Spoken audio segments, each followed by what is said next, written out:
యేసు రక్తమే జయం పరిచర్య. ప్రియ రక్షకుడైన యేసుక్రీస్తు నామమున ఈ ఉదయకాలమున మీ అందరికీ శుభములు కలుగునుగాక.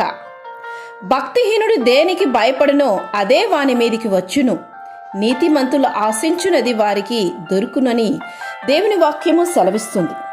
నా ప్రియ సహోదరి సహోదరులారా, మంచిగా జీవించిన వారికి మరియు చెడు జీవితము గలవారికి లభించు ఫలములను తెలియచేస్తూ సొలొమోను ఈ మాట సెలవీయడము జరిగింది. అలా నీవు ఆశించినవి దొరకాలంటే ముందుగా నీవు యథార్థముగా కష్టపడుము, ప్రశస్తమైన మాటలను పలుకుము, స్థిరముగా ఉండుము.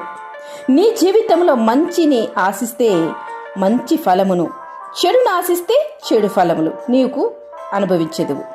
కనుక నీవు దేవుని చిత్తానుసారమైన వాటిని, నీకు మేలుకరమైన వాటిని, ఇతరులకు ఉపయోగకరమైన వాటిని ఆశించుము. తద్వారా నీవు ఆశించినవి నీకు దొరుకును.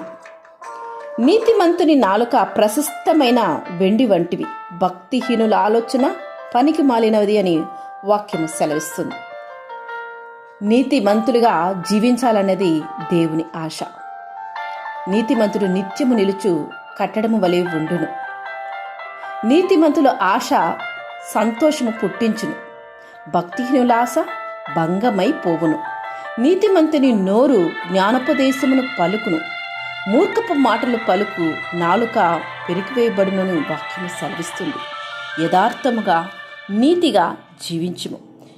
నీతివంతునుగా నీవు జీవించి దేవునికి ప్రీతికరమైన నీవు జీవితాన్ని జీవించినప్పుడే ఎటువంటి ఆపదలు, ఎటువంటి నిందలు నీకు రాకుండా దేవుడు నిన్ను కాపాడును.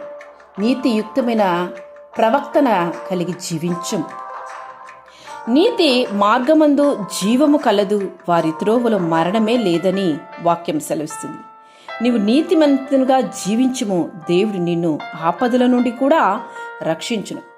కొంతమంది ఉంటారు, ఇతరులను సూటిపోటి మాటలతో, మూర్ఖపు మాటలతో వారి నోటికి ఏదొస్తే అది పలికి అవతల వారు ఎంత ఇబ్బంది పడతారో అది ఏమాత్రమో ఆలోచింపక వారిని వేదనపరుస్తూ గాయపరుస్తూ ఉంటారు.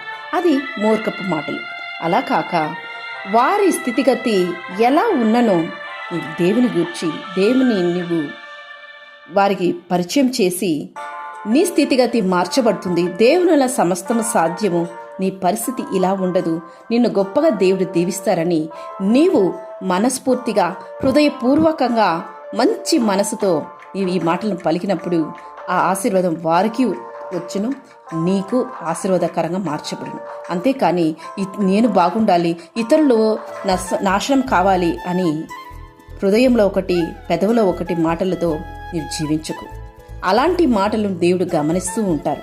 అలా నీవు నీతిమంతునిగా జీవించి దేవుని మెప్పును పొందుము, అన్నీ నీకు సమకూర్చబడును. ఆమేన్. యేసు రక్తమే జయం పరిచర్యలో మీ సహోదరి. God bless you.